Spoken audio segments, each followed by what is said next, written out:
wagera inaho ugakora icyo kiyede Imana ikakiguheramo umugisha ugapfundikanya ukagura ako kazu wari uzi ko ugiye kugaturamo. Kandi nyakubahwa yavuze ko buri muntu wese akwiriye kwishakamo ubushobozi twari twishatsemo n'ubwo ngubwo. Bari bakwiriye rero kuduha byibura amahoro nk'abantu natwe tuvuka mu gihugu cy'u Rwanda, niba bakira impunzi bakazereka u Rwanda yuko ari amahoro, natwe nibareke kudukoreza udufuka ku manywa y'ihangu twirukanka tudafite naho tujyana abana, n'ababafite babuze aho baberekeza mu mashuri kubera kwirukanka.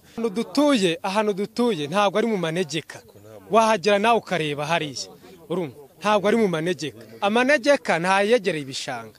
Ahantu dutuye harakomeye cyane, ntabwo ari mu manegeka.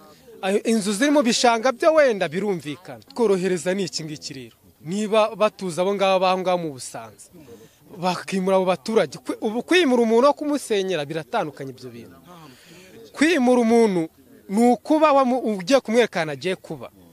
Kumusenyera umuntu ni ukumusenyera aho ajya siba bikureba. Muri make ni ukuba inzererezi, muri make ni ukumwangaza. Impamvu aguye cyangwa cy'ubutaka cy'imiturire handitseho imiturire, kuki bandikaho iyo miturire kandi bazi ko ari mu manegeka? Umuntu waguhaye icyo cyangombwa wese aba yizeye. Abantu bafite ibyangombwa byuzuye bya burundu nibo bari guha ayo mafaranga 90,000. Abo bandi batujuje ibyangombwa ari kuvuga ngo kuri izo invitation n'iki akabona kubaha ayo mafaranga 90,000, ariko ababifite ni mbarwa. Icyo kibazo dufite muno mudugudu wa Nord, abantu bafite ibyangombwa nibo bakeya. Muri make udafite ibyo byangombwa byuzuye bya burundu, muri make uwo nguwo we bari kumuha 30 nk'umupangayi. Icyo kintu nicyo twamenye amakuru yuko atari heza, biva ngombwa ko badutangariza ko bagomba kutwimura. Umuturage agahabwa 90,000 yo kujya gukodesha, umupangayi bakamuha 30. Ariko abayabonye nibo bakeya kuruta abasigaye. Kugeza aka kanya twe dufite n'ikibazo kuko muri quartier turimo abajura bari kudutera bakaturaza ku nkeke nawe uri gusinzira. Mbona icyaba kiza bayaduha twese tukavamo, mbese muri make ntagira umuturage wahohoterwa ngabe yapfa ategereje ayo mafaranga, kuko nta nandi yo gukodesha twari dufite ku ruhande. Mbese muri make ntago twari twiteguye. Kugeza ubu ngubu nta muntu wibitse amafaranga ku buryo yajya gukodesha ahandi. Dutegereje ayo baduha kugira ngo tujye kwishyura ayo mazu yo kuba tubayemo, ubundi ibikorwa bya leta nyine bikomeze. Badutunganyirize ahandi ho kuba, kuko niko mbyumva ngiye, nimba atari byo simbizi, ariko numva bavuga ko bazadutunganyiriza ahandi ho kuba, kuko twavuye mu ntara tugurishije aho twari dutuye, noneho turaza tugura muri uyu mujyi wa Kigali, bibaye ngombwa ko tuhimuka. Rero ntabwo navuga ngo najya mu ntara ntacyo nasangayo, kuko nagurishije ntabwo yanyemerera kuntuza. Niyo mpamvu najya gutura cyangwa se gukodesha ahantu hatari ibyo biza bavuga. Natuye hano muri 2010 nibwo nageze hano, ndahatura kugeza 2023 muri aya matariki 25. Kuva rero icyo gihe nta kibazo twigeze tuhahurira nacyo, ariko ejo bundi nibwo tugiye kubona tubona batangiye kutubwira ngo nta manegeka. Ariko nshaka n'iki cyangombwa umutekinisiye yagishyize muri mashine kuri master plan, aravuga ngo ntago ari mu manegeka. Aratubwira ati ko atari mu manegeka se tukaba tureba bari kubimura. Ndamubwira ati turavuga tuti buriya niko leta yabiteganyije, ariko icyifuzo hagati aho ngaho nuko leta yo nimbibona koko wenda hari inzu zihari tutazifitiye ubushobozi, yo yakabaye duhingurane y'ahantu twari dutuye, yikahaha abo bantu bahafitiye ubushobozi bwo kuhubaka, ariko natwe abaturage ntibaduhindura inzererezi, kuko urugero nk'ubu duhindutse inzererezi twara abantu b'abagabo dufite imiryango duhahira. Umve nabo abo bantu bagiye kuva aho hantu bavukaga, abo bantu ntangurane bahawe, abo bantu barajya hehe mu by'ukuri? Ni hahandi abana babo uzasanga aribo babaye marine ku muhanda.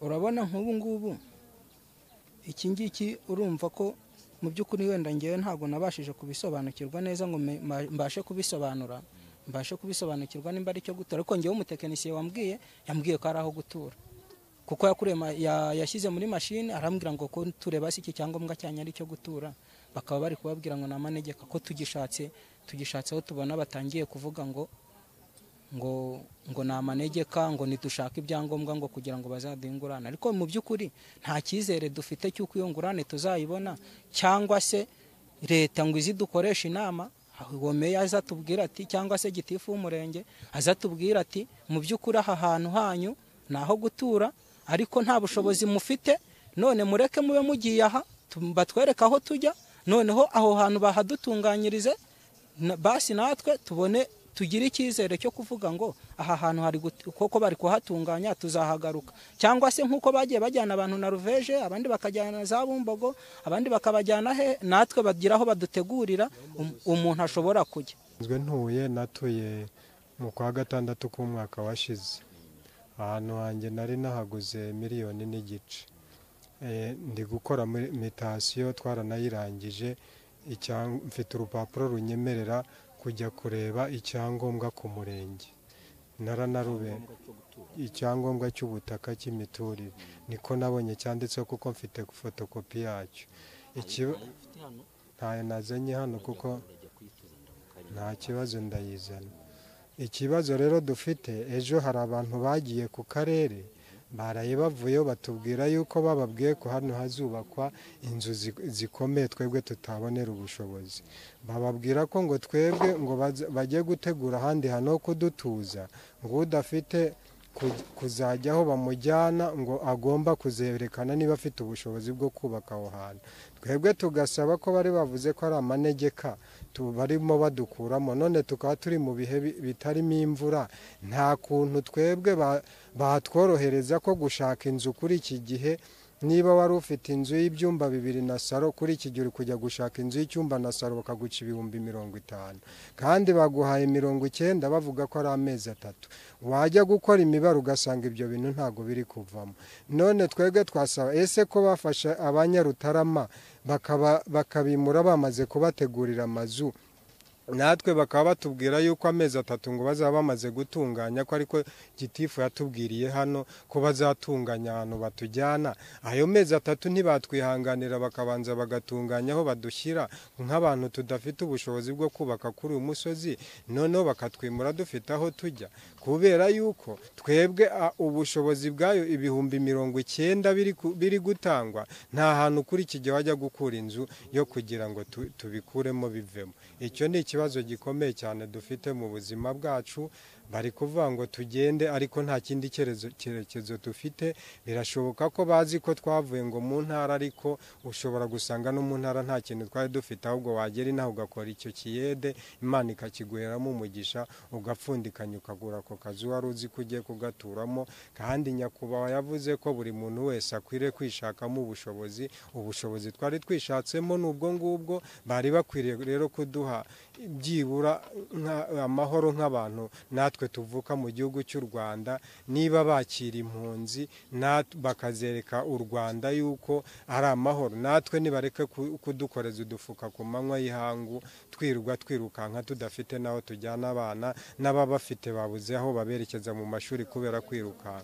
Ibyo bintu tukumva mwatuvuganira nk'abanyamakuru kugira ngo rwose badufashe nk'abantu twavutse muri iki gihugu, natwe tubone ko dutujwe muri cyo neza.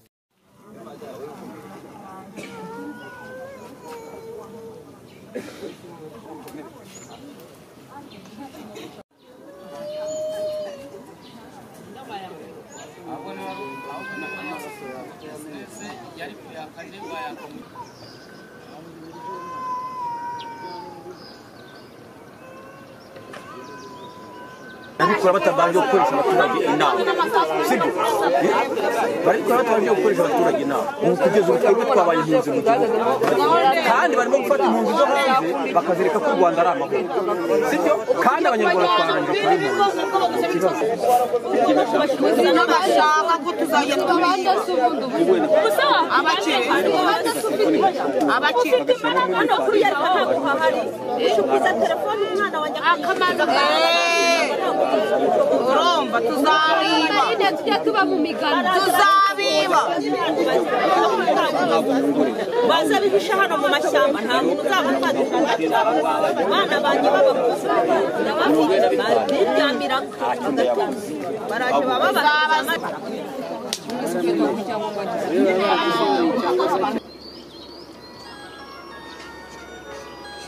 hari umuntu witwa Forotine uguhamagaye mukufi